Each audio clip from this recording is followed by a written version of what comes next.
અમદાવાદના વધુ એક શિક્ષક ભાન ભૂલી ગયા છે। ધોરણ 9ના વિદ્યાર્થીને શિક્ષકે ઢોર માર માર્યાનો આરોપ લાગ્યો છે, ત્યારે ઘાટલોડિયાની નાલંદા સ્કૂલ આવી વિવાદમાં અને વિદ્યાર્થીને ઢોર માર મારતા ગળાના ભાગે ગંભીર ઈજા પહોંચી છે। વિદ્યાર્થીને ફોર્મ ન લાવવા મુદ્દે માર માર્યાનો આરોપ લગાવવામાં આવ્યો છે। નાલંદા સ્કૂલના ટીચરે ઢોર માર માર્યાનો વાલીનો આક્ષેપ છે અને અગાઉ પણ વિદ્યાર્થીને રૂમમાં પૂરીને માર્યો હતો, જેને લઈને વાલીએ શાળામાં હોબાળો મચાવ્યો હતો। તો શિક્ષક મેમો આપી શિક્ષક પાસેથી માફી પત્ર લખાવવામાં આવ્યું છે। મુક્કા માર્યા હતા બે, કઈ જગ્યાએ? અહીંયા ગળાની પાછળ વાળમાં। કોણ હતો શિક્ષક અને કિરીટ સર। અને તમે પછી ફરિયાદ કરી ખરી કોઈને? ફરિયાદ કરી માર પપ્પાને મેં, પપ્પા મને આવું કર્યું। ના, નથી કરી। પછી પપ્પા ગયા હતા કાલે બપોરે, તો મેં સરખો જવાબ પપ્પાને આપ્યો નતો।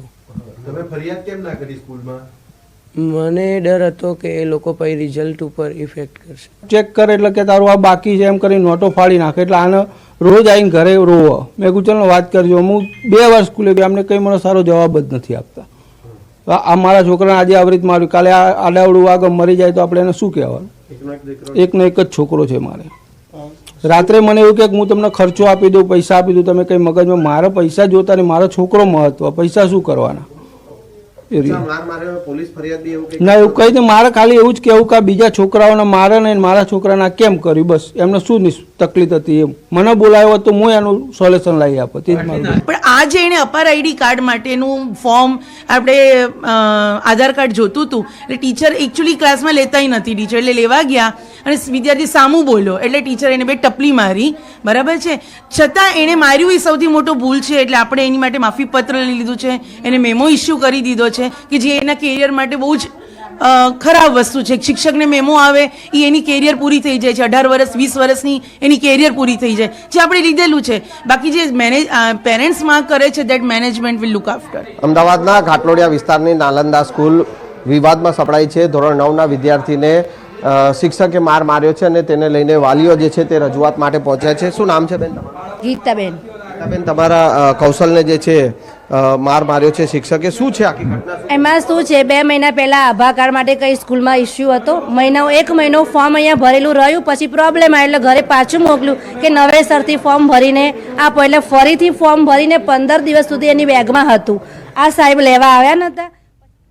નર્મદામાં જમીન વિવાદને લઈ સાધ્વીએ સાધુને પોલીસની હાજરીમાં જ લાફો ઝીંકી દીધો અને નર્મદા કિનારે આવેલ ધનેશ્વર આશ્રમનો વિડીયો વાયરલ થતા ખળભળાટ મચ્યો છે।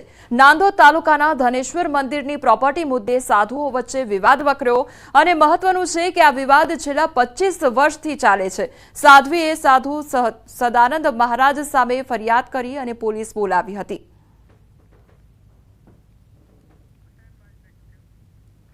રાજકોટમાં જૂના દાણાપીઠ વિસ્તારમાં નવાબ મસ્જિદમાં આવેલી દુકાનો વિધર્મીઓ ખાલી કરાવતા હોવાના આક્ષેપ થયા હતા। 25 લોકોના ટોળાએ 3 દુકાનોના તાળા તોડી સામાન રોડ પર ફેંક્યો હોવાનો આક્ષેપ થયો હતો।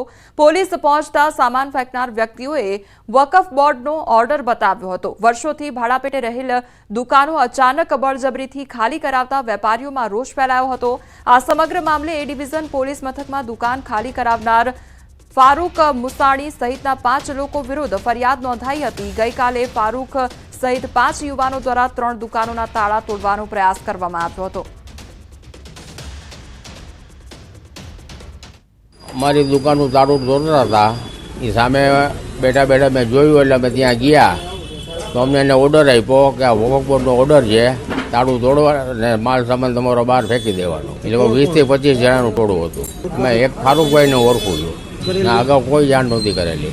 તો એ લોકો બધા ટોળું કરીને આવી અને તાળા તોડીને બધો અમારો માલ સામાન બહાર ફેંકી દીધો અને અમને એવું જણાવ્યું કે આ અમારી પાસે વકફ બોર્ડનો ઓર્ડર છે એટલે અમે આ ખાલી કરીએ છીએ। એટલે અમને જાણ બહાર તાળું તોડી અને અમારો સામાન બહાર ફેંકી દીધો। અમારા બાબતમાં કોઈ કોર્ટ મેટર નથી, સીધું અમને આ રીતે કરીને પછી જ અમને એક કાગળ બતાવ્યો કે જે આ વકફ બોર્ડનો ઓર્ડર છે, એમ એનું કહેવાનું આમ થયું। लेकिन कई साल से दुकानें खुली नहीं रही है और आप दुकान की पोजीशन देख रहे हो, किसी दुकान पे कोई दुकान वाले का बोर्ड वगैरह भी नहीं है, इस्तेमाल होती ही नहीं है। ना ही तो मस्जिद में कोई लोग ये लोग भाड़ा देते हैं। और जब भी भाड़ा मांगने जाते थे ये लोग ऐसे बातें करते थे कि भाई भाड़ा मांगने जाते, तो बोले हम तो कोर्ट में जमा दे देंगे, आपको देने की ज़रूरत नहीं, क्योंकि पुराने लोग जो थे वो सब मर गए हैं, नए लोग को कोई जवाब नहीं देता है, भाड़ा कई सालों से दिया ही नहीं है। રાજકોટના દાણાપેઠ વિસ્તારમાં વકફ બોર્ડના નામે 3 જેટલા જે દુકાનદારો છે તેમને જે દુકાન ખાલી જે છે એ કરાવવામાં આવી હતી. 5 જેટલા શખ્સો છે તેમના દ્વારા આ દુકાન ખાલી કરાવવામાં આવી હોવાનો આક્ષેપ છે. તેમનો સામાન છે તે રોડ ઉપર ફેંકી દીધો હોવાનો આક્ષેપ થયો હતો. ત્યારે આ સમગ્ર મામલે એ ડિવિઝન પોલીસ દ્વારા 5 શખ્સો વિરુદ્ધ ગુનો દાખલ કરવામાં આવ્યો છે. ખાસ કરીને આજે નવાબ મસ્જિદ છે, નવાબ મસ્જિદની આવેલી છે અને એમની બિલકુલ બાજુમાં જે છે દુકાનો આવેલી છે. દુકાનો હાલ અત્યારે બંધ છે. આ જે દુકાન છે તેમનો સામાન આ જગ્યાએ ફેંકી દેવામાં આવ્યો હતો.